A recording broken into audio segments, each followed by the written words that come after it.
we can all assume this term, conservatives, because we are all defending a common vision of mankind and its natural extension, the national community. We are the new humanism of this century. Why? Because we know and we defend all the needs of the human soul: order, freedom, obedience, responsibility, hierarchy, honor, security. All these needs that are essential to the human beings and that progressivism is refusing to satisfy. Without meeting these needs, there can be no civilization, no emancipation, no happiness. We refuse the relativism. We believe in natural law. We believe in universal ethic. We think that individual will cannot be the only compass of society. We conservatives know that neither mankind nor nations can be reduced to only intellectual constructions. They are real, sensitive, linguistic, cultural, spiritual realities. We are trying to connect the past to the future, the nation to the world, the family to the society, economy to politics, trade to borders, the person with the common good. We represent realism, and they are ideology. We embody memory, while they are amnesia. We belong to a historical continuity, while they are focused on the next IPO or the next election. What is left of it when my country turns into the backroom of Salafism, at a time when 150 French districts are in the hands of Islamists? Every day in France, Christian churches and cemeteries are ransacked in a total indifference of the media. France is a nation of women's emancipation and of gallantry. What is left in the age of gender theory, inclusive writing, or neo-feminism? France is also known as the nation state par excellence. What is left at the time of the European technocrats and judges who ignore the will of the people? And I imagine a Latin alliance between France, Spain, Italy, and why not Portugal, a coalition that will represent 167 million inhabitants and more than 1 billion speakers around the world. A Latin alliance which would work with the Visegrad countries. An alliance that keeps the links with Britain, with USA, and also with Russia. A country we must not leave in its tête-à-tête with China. This European Union is a process of forced standardization when we are to be an organization for cooperation around common interests. Technological and food autonomy, digital sovereignty, or investments such as research or space exploration. We must not seek to speak in one voice, but to sing in the same song. An actor cannot know what he wants until he knows what he is. That is why only a Europe made of conservative nations can carry a power strategy. Because unlike progressivism, we want to defend a civilization and not a market. That is why only us can respond to this huge challenge of population explosion. Because we don't see men as interchangeable beings. Because we know the danger to import massive foreign workers to make up the European birth deficit. Just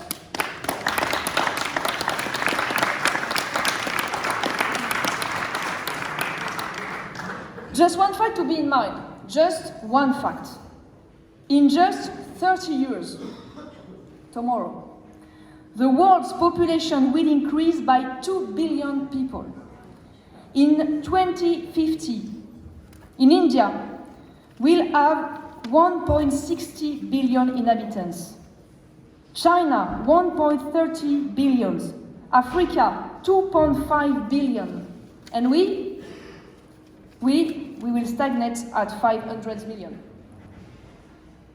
What does that mean? That the major population movements we are witnessing are only just the beginning. That the resource crisis, including the food and energy, will become increasingly acute. The Conservatives have a duty to take drastic measures to deal with this phenomenon. We have no choice but to rebuild our borders. There is no other choice than to protect our agriculture as a strategic sector. There is no other choice than to base our power not on number, but on ingenuity. This incredible identity crisis is coupled to a social crisis. In recent years, we have seen a new territorial fracturing, a situation that does not concern only France. Today, my country is divided in two. On one side, globalized and dynamic big cities, where careers, investments, and wealth are concentrated. And on the other side, the peripheral France, composed by small and medium-sized towns. This territorial divide is accompanied by a political divide. The famous somewheres against anywheres of David Guthart. The winners against the losers of globalization. Recently, we had an incredible example of this phenomenon. Incredible example. 4 European capitals, Vienna, Warsaw, Budapest, and Bratislava, adopted a pact against their own governments. This situation is the result of an absurd territorial policy based on false belief. The progressives think that in a global economy, to increase the creation of wealth and employment, we cannot support all the territories.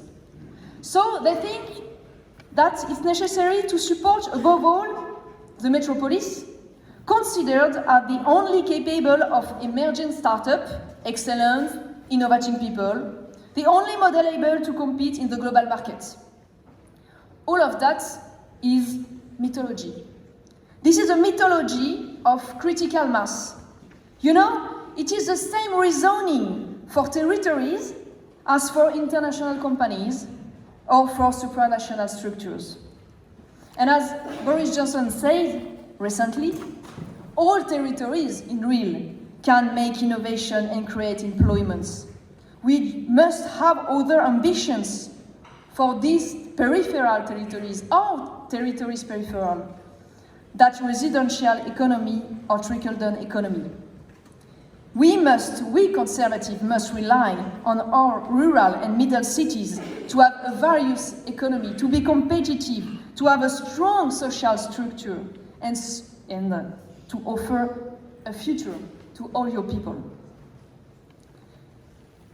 And another interesting subject in the actuality all the time. It is very obvious to me that ecology is a conservatism. Sorry for Greta. Even in the word ecology, we find this root eco, which means the home in Greek. Preserving our territories, our biodiversity, our landscapes should be the natural fight of the conservatives. Do not let us steal this defense of nature by the cynics of extreme left or the crazy people who make love to the trees. I don't want to choose between Greta's followers, hysteric collapsologists, and the climato-sceptic, for me, equally ideological. We deny the damage caused by an ultra-productivist model and plain obsolescence. Don't believe this stupid mantra. Global problems, global solutions. Global problems seldom have global solutions. On the contrary,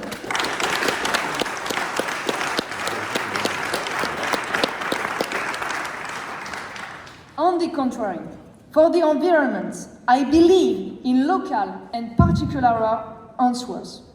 Waiting for a global consensus, it is the best way to disempower nations and citizens and give them an excuse not to act.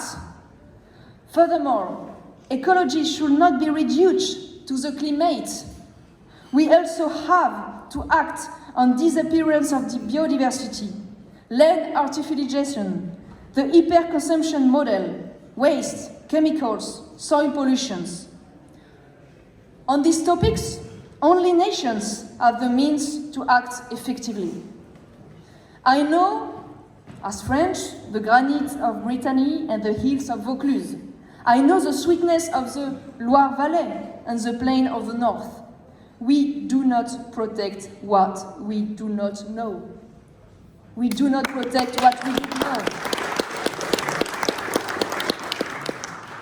And free markets should not be a religion. There is no logic in promoting a model where products are manufactured and then consumed thousands of kilometers away.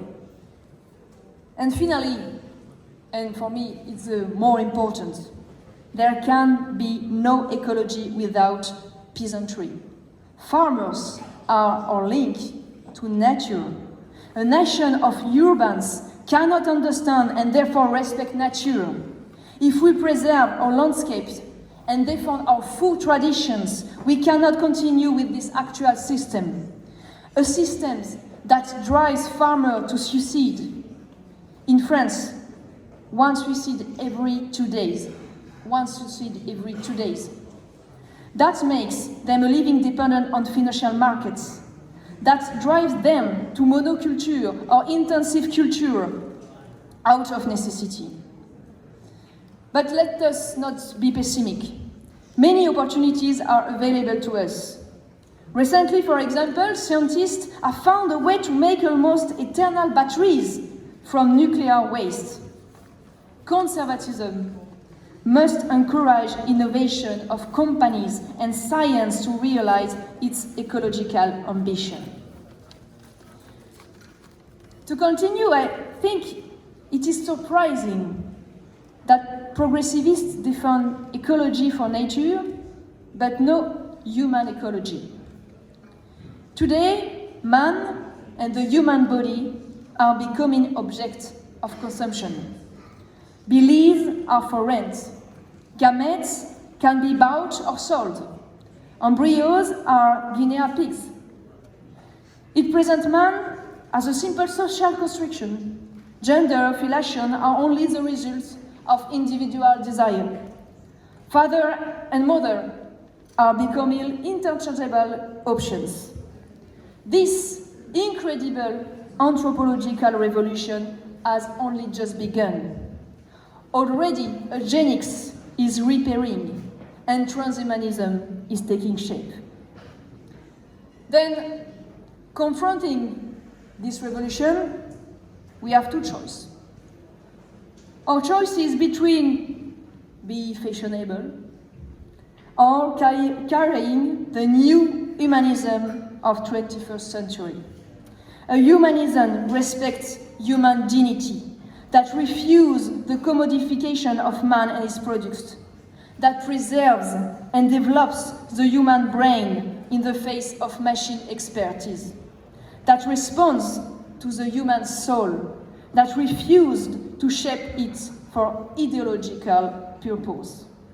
And for that we have all the resources, intellectual, historical, civilizational, medical and technical, to carry a project of integral ecology that combines the preservation of nature and the preservation of human dignity.